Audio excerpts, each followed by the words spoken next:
Hello dears, once again I have come back with a class of poetry. This poetry is My Grandmother's House. I can say boldly, this poetry is one of the most important poetry of its syllabus. This poetry has been composed by one of the greatest Indo-Anglian poets, Kamla Das. Kamla Das was kept in the category of most significant poets of Indian English literature with Nizam Ezekiel and R.K. Ramanujan. You can guess, you can imagine about the height of Kamla Das.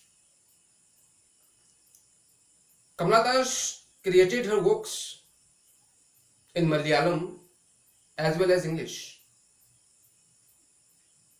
She won so many awards.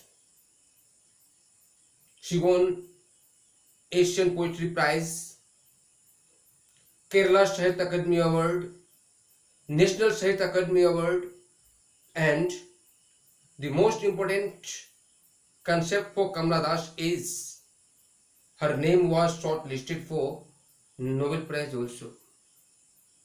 Unfortunately, she could not win Nobel Prize, but shortlisted भी करना अपने आप में बहुत बड़ी बातें होती है.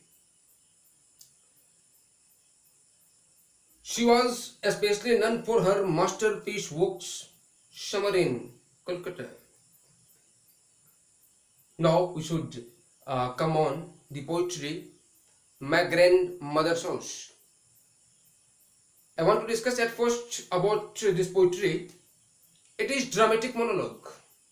आपको याद होगा इन द अर्ली क्लासेस जब हम पोइट्री को क्लासिफाई किए थे तो उसमें से एक कंसेप्ट ड्रामेटिक मोनोलॉग भी आया था. थोड़ा सा ड्रामेटिक मोनोलॉग पे थोड़ा डिस्कस करना चाहेंगे.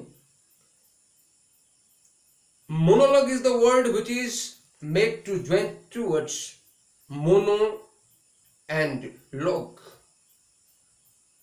आप लोग केमिस्ट्री में पढ़े होंगे मोनो, ड्राई, डाई, ट्राई, टेट्रा, पेंटा पढ़े होंगे आप. वहां पे आपको मोनोमिस पढ़ाया गया होगा वन, और log it is the word which is made from logos. It means conversation. इसका अगला स्टेप बहुत पॉपुलर है, बहुत पॉपुलर वर्ड है, आप जरूर सुने होंगे. It is dialogue. डायलॉग आप सुने होंगे. आपको पता है मोनोमिस एक होता है, डायमिस क्या होता है? दो. और log it means लोगस, it means conversation. जब दो के बीच कन्वर्सेशन होती है तो वो डायलॉग कहलाता है. और जब एक के बीच कन्वर्सेशन नहीं, कन्वर्सेशन दो के बीच होगी. कन्वर्सेशन का मतलब होता है बोलना और सुनना. एक स्पीकर होंगे, दूसरे लिसनर होंगे, फिर लिसनर भी बोलते हैं, फिर स्पीकर भी सुनते हैं. ये वाइस वर्सा इवेंट चलती रहती है. जब दो के बीच कन्वर्सेशन होती है और एक बोलते हैं, दूसरा सुनते हैं, फिर दूसरा बोलते हैं, पहला सुनते हैं, तो वो डायलॉग हो जाती है. मुझे डिस्कस किस पॉइंट पे डिस्कस करनी है? मोनोलॉग. मोनोलॉग हम लोग ऐसे कंसेप्ट को कहते हैं कि दो होते हैं, कन्वर्सेशन दो के बीच होती है, बट जो स्पीकर होते हैं वो पूरे ड्यूरेशन ऑफ द इवेंट वो सिर्फ स्पीकिंग ही करेंगे. लिसनरशिप क्या करते हैं? सुनते ही हैं. आप इस पोएट्री में आगे देखेंगे कि एक जो स्पीकर है वो पूरे पोएट्री वही से बोलते हैं, जो लिसनर है वो पूरे ड्यूरेशन वो सिर्फ सुनते ही है. The poetry in which conversation is going on but a speaker is single, listener always listens only, that poetry is called dramatic monologue. Although this poetry has been kept in the category of lyric also. Now I hope that you understood completely about the poetry and about the poet. Now we should begin the text of the poetry. I request you all, you should sit with the text of the poem. It is the 10th poetry of your syllabus. जरा निकाल लेंगे book और line by line हम discuss करेंगे. आप line को देखेंगे और हमारे एक्सप्लेनेशन को गौर करने का प्रयास करेंगे. यदि कोई दिक्कत होती है तो फिर हम लोग जब मिलेंगे या फिर कमेंट के माध्यम से या फिर और किसी माध्यम से we shall try to remove such a problems. Listen me carefully. There is a house now far away, where once I received love, that woman died. The house withdrew into silence, a snake moved. Among books I was then too young to read, and my blood turned cold like the moon. थोड़ा सा background को discuss करना चाहूंगा मैं. The poetry was composed when the speaker has come in maturity, in mature days. उस time की बात को डिस्कस की जा रही है जब वो बच्ची थी. उस टाइम वो जहां रहती थी वो उनके ग्रैंड मदर का घर हुआ करता था. अब लंबे अंतराल से वो वहां नहीं जा पाई है और बात ये भी हो गई है कि वो जहां वो रहती थी, इट मीन्स ग्रैंड मदर के पास रहती थी, now she is no more also. अब वो रही भी नहीं. What the poetry says, listen me. There was a house, एक घर हुआ करता था. No far away where once I received love, जहां मैं कभी स्नेह पाया करती थी, अब वो काफी दूर हो गई हमसे. What the poetry says, that woman died, that house withdrew into silence. वो woman जो स्नेह की बारिश करती थी, जो स्नेह की ड्रॉपिंग को प्रोड्यूस करती थी, वो अब नहीं रही. और उन्हें जाते ही वो घर कंप्लीटली साइलेंस एटमॉस्फेयर से ओतप्रोत हो गई. बिल्कुल सन्नाटा छा गया. What the poet says in the next line, snakes moved among books I was then too young. जहां किताबें होती थी, किताबों के बीच आज स्नेक मूव कर रही है. What the poet says, I was then too young to read, and my blood turned cold like the moon. I request you all, my blood turned cold like the moon. आप इसे underline कर लेंगे. इस point पे, इस line पे मैं discuss कर रहा हूं तुरंत. The poet says, when she was young, at the time, उसी जगह पे बैठ के उन्हीं सारे किताबों को पढ़ने में इतनी प्रसन्नता फील करती थी, इतनी शीतलता उन्हें महसूस होता था जितना शीतल मन हो. जरा इस लाइन को हम डिस्कस कर लें. My blood turned cold like the moon. It is so important concept of the poetry. आपको बताया गया होगा, यदि नहीं तो मैं आपको बता रहा हूं कि टू इंप्रूव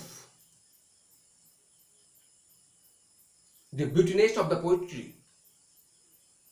पोइट्री को डेकोरेट करने के लिए अक्सर पोइट फिगर ऑफ स्पीच को यूज करते हैं. ये लाइन फिगर ऑफ स्पीच को डिनोट करती है, इंडिकेट करती है. It is simile. Figure of speech में कई सारे पॉइंट को आगे आप स्टडी करेंगे. बेसिकली हम लोग ऑनर्स वाले बच्चों को डिटेल में इसका स्टडी करवाता हूं. आप थोड़ा सा सुन लेंगे कि कंपैरिजन के लिए जो फिगर ऑफ स्पीच आती है वो आता है सिमिली और metaphor. When the comparison is completely cleared, then it is called simile. Basically आप ये समझ लें कि कंपेरिजन वाले लाइन में वर्ड यदि एज या लाइक आता है तो आप उसे इजिली कह सकते हैं इट इज सिमिले.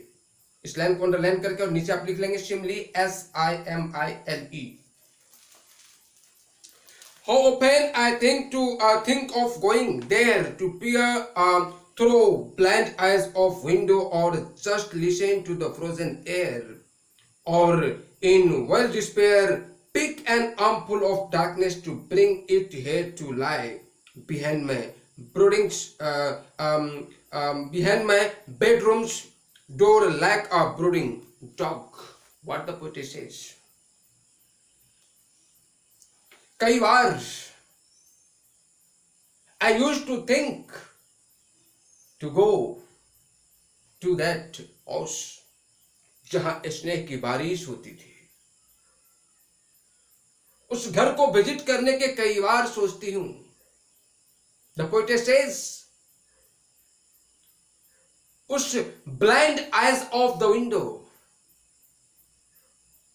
जिस विंडो से पिपिंग करती थी अपने यंग एज में, अब वो विंडो ब्लाइंड हो गई है, उसे देखना चाहती है.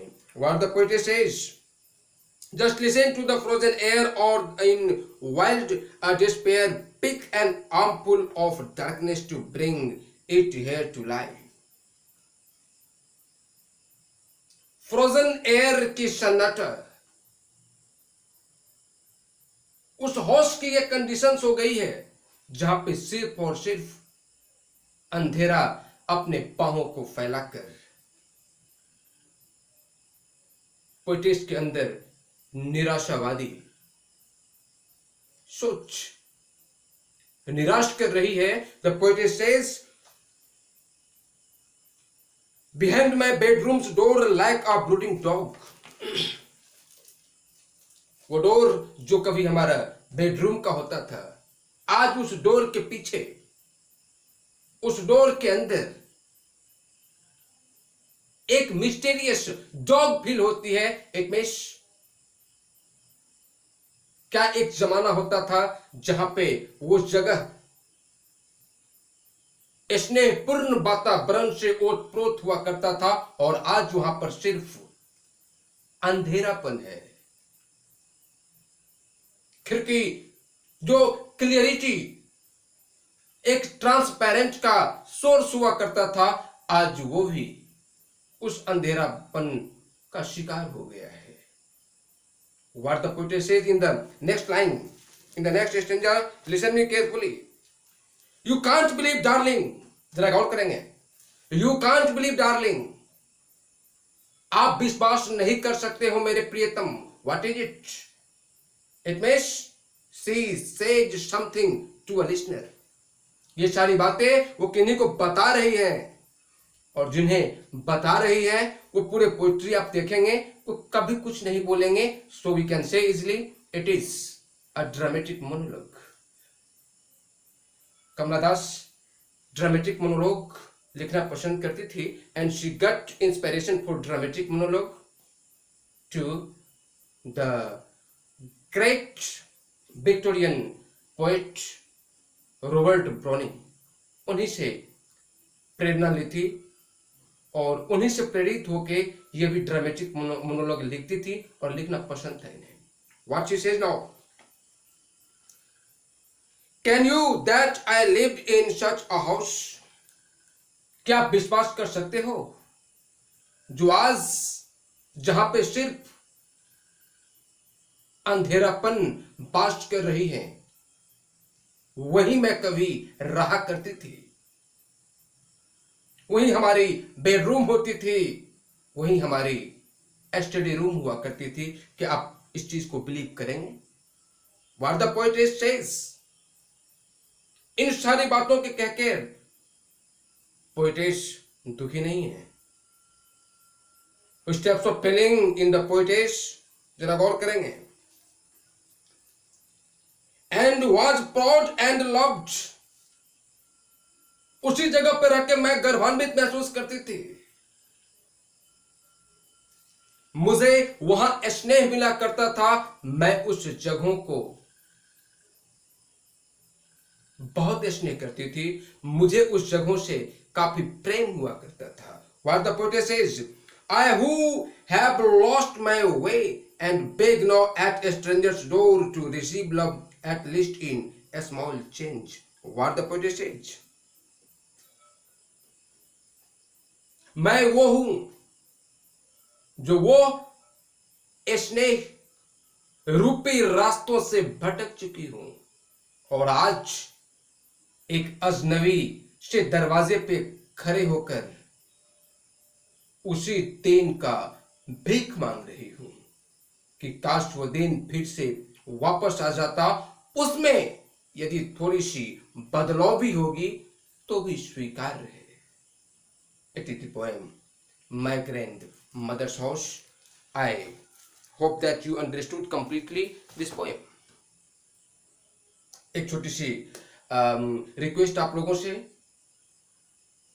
किसी कारणवश बीच में कुछ दिन क्लास में नहीं दे पा रहा था, जिससे थोड़ी सी कम्युनिकेशन गैप हुई है और फिर से कम बैक की सूचना शायद सभी बच्चों को नहीं हो पाई है।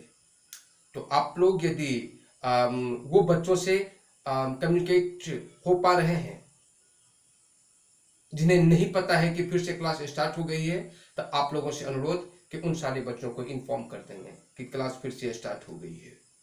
वो लोग वीडियो को देखें, क्लास काफ़ी इंपॉर्टेंट है।